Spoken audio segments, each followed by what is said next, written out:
Pokemon Shuffle. Maybe I should say what this is first. Hey, welcome to Real Person Reviews. I'm Sam, and I'm a moron, and I'm a real person. And today I want to talk to you about the thing I prematurely started with, Pokemon Shuffle, for the Nintendo 3DS. I played it on there, and I played it a little bit on mobile devices. It's on there too, but I didn't really care to play it on multiple platforms. And the only differences I really know are that, other than like the physicality of the platform, is that the stuff it costs a little more of some of the in-game currency on mobile versions, and also the content comes to the 3DS first, and then um, comes to the mobile ones like a week after the 3DS gets them. So that's mostly what I know for that. So I'm basing it off of the 3DS version, which I haven't 100% completed, but it's continuously updated. And so take whatever you hear here with a grain of salt. They might change things by the time you see this review. But I'm just going to cover what I know, which is pretty much playing the main stages, the expert stages, and the special stages. And there's other stuff there, but I didn't really do it much, and there's just so much in it that I can't feel too bad about it. And I finally decided to just cut this one out because I didn't need to play this game every day for the rest of my life. And having more me time sounds like a good idea, so that's why I decided what I decided. And we'll see if you want to make that decision to stop playing this game or to start playing this game based on this review or the written review, which you can check out. Link should be in the description. But that's where we're heading. Ya all. That's a bad. I should really just start over some of these times. Most of these reviews, I should start the fuck over, but can't do that. Real people don't do that. I keep saying that, and that must make it true.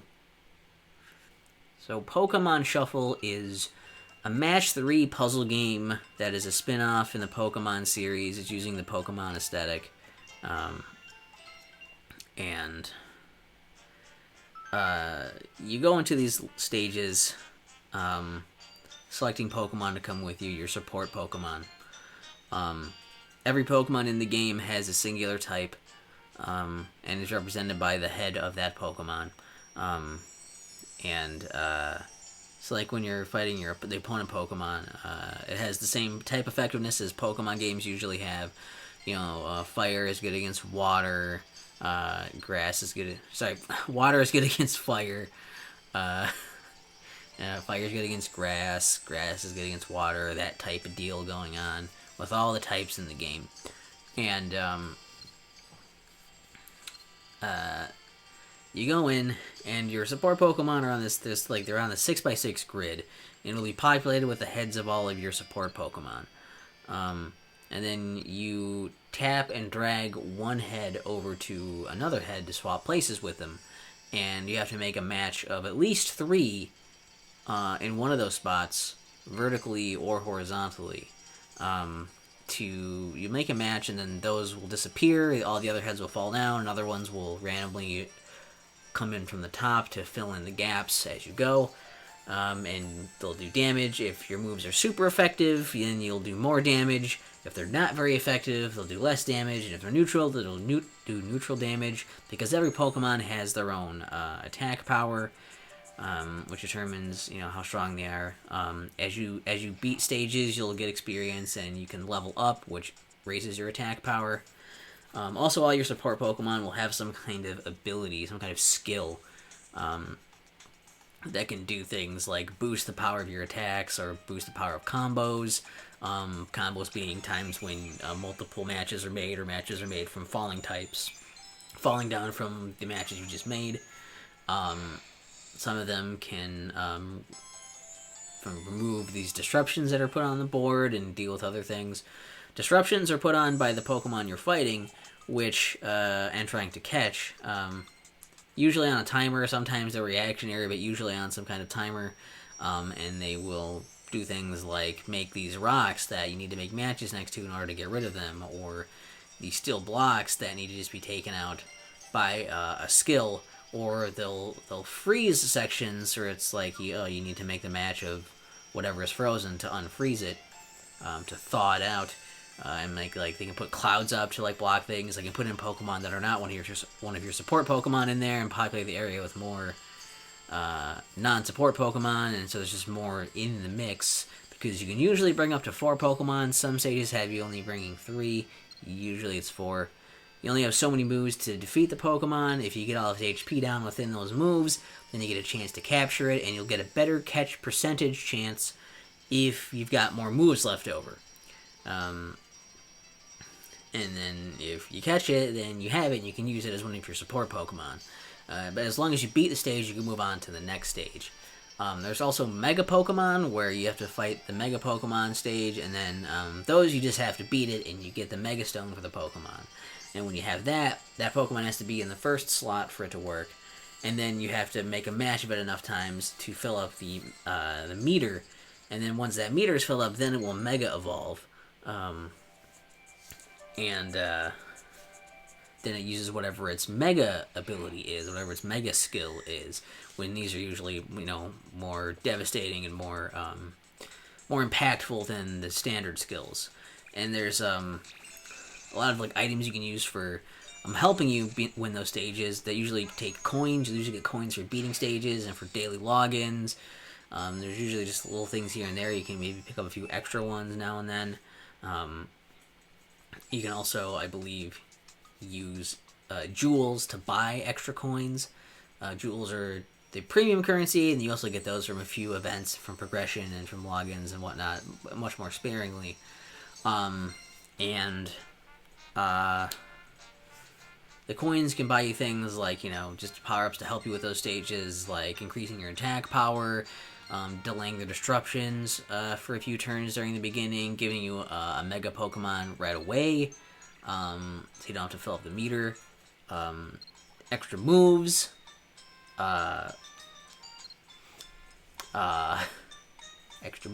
what is that? What are the other? What am I forgetting? You can also get boosted experience points. So there's some things you can do there. And complexity -1 is also another one where you can just remove one type of Pokemon from the mix. So sometimes it's your last support Pokemon, or if they have some kind of disruption Pokemon in there or something, it'll remove that one. So it's just whatever support Pokemon you picked are there instead. So that's generally what you do for those.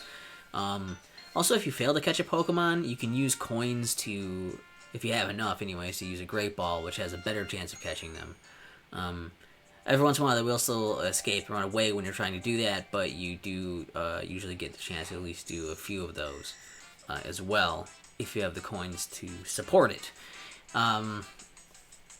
The jewels are used for sometimes just buying a pack of all of those, or unlocking certain stages. Coins are also used for unlocking certain special stages every now and then as well, and doing attempts at some of those special stages. And the jewels can be used to just purchase some of the more helpful bundles of things like coins or power-ups or whatnot, or even hearts through the game shop.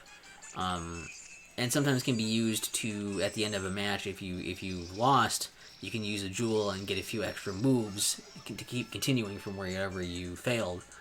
Hearts are what you use to actually make your attempts most of the time, almost all the time, using hearts.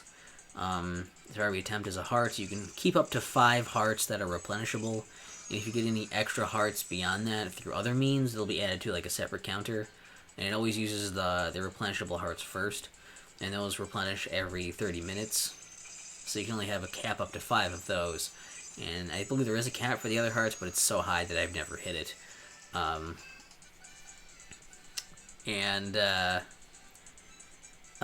That's mostly just progressing through stages, getting more Pokemon. You can also get ranks based on how many moves it took you to beat them. And you can get S ranks, or the best rank. And as you get more S ranks, you want to start unlocking more expert stages, which are pretty similar, except that, again, they require S ranks to unlock those. Sorry, is that expert? Because I meant expert. I hope I didn't say special. Expert stages. You get the S ranks to unlock those. And The main difference with these is that you're timed, so that it's not just how many moves you use, because the main stages you only have so many moves to beat the stage, it says right away. But in these, you'll have just a time limit. You can make as many moves as you want, but you have to beat it within that time limit. And instead of an extra 5 moves or whatever, you get an extra 5 seconds or whatever it is instead, as that power up before the stage, if you want to use it. You also usually get some slightly more powerful Pokemon in those expert stages because they're difficult. And then there are special stages, which cycle out every week or so. And these stages, some of them are just special event ones for the time frame. Some of them only show up every now and then. Sometimes there's a Pokemon Safari, which has a range of Pokemon. You just have to pick whatever Pokemon you think support Pokemon are going to be the best to tackle those, and whatever happens to show up when you're doing it. There's also some stages where you can get extra coins or some extra XP or extra skill boosters and such. There are items to power up your Pokemon also beyond some of these things that I didn't quite get to that, but let's tell that quick because that's in here. So you can get items they have skills, like I said, and that do different things and give you some different advantages. You can up the power of those skills if you have skill boosters, so that they'll trigger more often. You also can do a thing where you can swap skills if you have the item to do that. You can level up your Pokemon with this level up candy stuff. You can boost their experience, which they also get, like I said, from beating other stages and whatnot. You can get things to raise the max level. You can get things to make their mega evolutions go faster. So there's a number of items you can get. There's also items that can actually instantly raise them up an entire level as well. So you've got some items there. Again, also for special stages, the other thing is that usually every once in a while you get stages where you need to have so many coins to even attempt them instead of using hearts, or some that will make you use 2 hearts to attempt it instead of just 1. And sometimes Pokemon can only be obtained in those special stages. Other times they're obtained, there's ones that you can obtain in other stages, but they're later in the game, so it gives you a chance to get them earlier. And as far as other modes and other things, there's some rewards you get for catching X amount of Pokemon as you go along, and there's competition stages also in special stages every once in a while, and then you'll get rewards based on whatever tier of ranking you're in, based on your score at the end of the period, the event period. And I think there were a few other modes that I just never really got to because I didn't have the time, because I was too busy with the main modes of those 3 modes. And it's actually a game I've liked quite a bit. I don't think it's amazing or anything like that, but just the simple match 3 mechanics are fun enough. And having Pokemon on it is nice because it's not just an aesthetic. I like that you can still level up your Pokemon, and there's the type advantages going on, and the different abilities, and it does feel more, I don't know, it just feels like it is a little bit more than just a match 3 game with a Pokemon skin. They've taken some steps to try and make it still use Pokemon as a gameplay mechanic rather than just an aesthetic. I like that you can only really play so much in one sitting, because that way, I could spend money to play more, but I never felt like I should. I never felt like I really wanted to spend money to play more of it. And so that helped me kind of put it down also, so I'm not just binge playing it until I'm sick of it. And then I can stick it on and play from anywhere from usually it's 20 to 45 minutes or something is about how long I usually play the game. So that's probably what I would I just kind of like it is easy enough to pick up and put down. And there's a dog outside in the middle of my review. There's a dog barking outside in the middle of the whatever. Maybe you can't hear it, but you probably can. I bet you can. God, I'm sure you can. But yeah, it's a it's fun enough to just kind of go in and do that and feel like it's not like trying to keep me addicted. It's trying to actually it's almost trying to make me put it down a bit more, which I think is nice. Um, and I don't know, like there's not a whole lot more to it to really say other than it's satisfying some of those Pokemon urges, I suppose. The downside is mainly that it just keeps getting content. It keeps getting stuff that feels so similar to what we already have also. They keep adding in Pokemon, but after a while it's like, I already have a Pokemon of this type, with this skill. I don't need tons of them. I don't only use certain ones all the time anyway, so it's kind of feels almost pointless. There's like, how many fucking iterations of Pikachu? My god, how many variants of Pikachu do we need to have? We don't need that many variants of Pikachu. Holy shit. Enough with the Pikachu. There's like at least, like, I bet there's close to 20 different Pikachu variants in there right now, and that's not an exaggeration. I think there's close to that right now. So that's like too many Pikachu. We don't need it. There's different hats and shit on. Like, don't fuck. And just, it gets, I don't know, a little long in the tooth. If you need power-ups or something to even beat a stage sometimes, it gets insanely frustrating to just sit around trying to grind those. And just grind coins until you get enough to do a decent attempt, because you don't want to just do a bunch of shittier attempts and keep wasting even more time. Sometimes you just want to keep moving and doing more things in the game. They are kind of trying to make you feel like you need to pay money so you can be sure you get certain Pokemon when they show up in the special stages. But since they usually come back, and once you realize that, it's not that big of a deal. It's just, that's maybe one part that's still kind of gross with, like, if you pay money, you might be able to get these Pokemon then when they show up, but otherwise, who knows if they'll come back? Like, I don't know, fuck that. But, it's, I don't know. Could use a little work in some of those areas, I guess. But overall, I mean, Pokemon Shuffle is pretty fun. I think if you want to check out a free-to-play Pokemon game on your 3DS, I think that's a good one to go with. That's the one where I spent a good amount of time with it. I've enjoyed it, and I don't know. It's something that I really like. I guess I wouldn't mind if I kept playing it, but I think that I will enjoy the time I get playing other stuff now instead of spending all my time on that. I'll just enjoy that time more because I'm planning to play other games that are going to be actually exciting rather than one that's like, just like, oh, this isn't bad, like that's mostly what it comes down to. So hopefully you liked it.